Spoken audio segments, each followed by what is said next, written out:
kallis Magdalena, väga suur tänu sulle.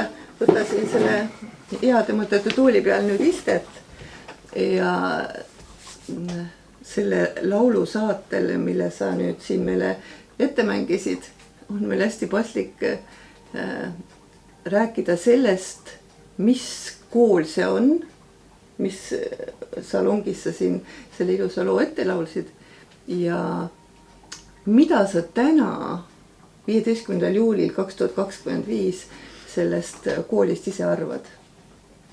Jah, see on, me istume Maria Angletoorium galaktilise inimese suhtlemiskoolis, mis on teadvuse tõstmise kool.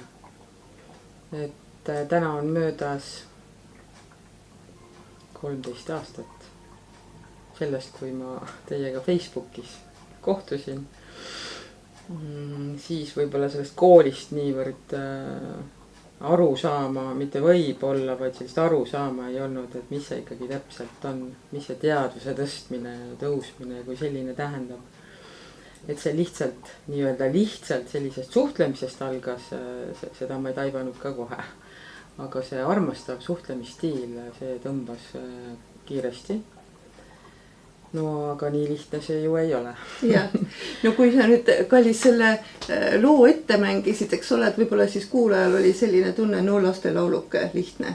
Aga iga kord, kui kuuleme või näeme midagi väga lihtsalt, siis tasuks sellele sügavamalt sisse mõelda, sest tegelikult armastusega suhtlemine ongi südamega suhtlemine.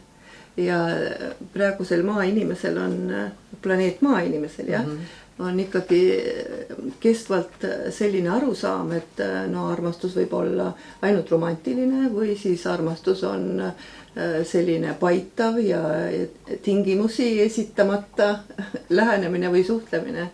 Aga nüüd see armastus, mida esitab galaktiline meeskond meile, on ikka hoopis midagi muud.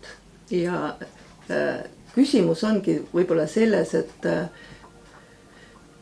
erinevus on vibratsioonides ja dimensioonide erinevuses ja ka selles, kui otse me suudame üksteisega suhelda.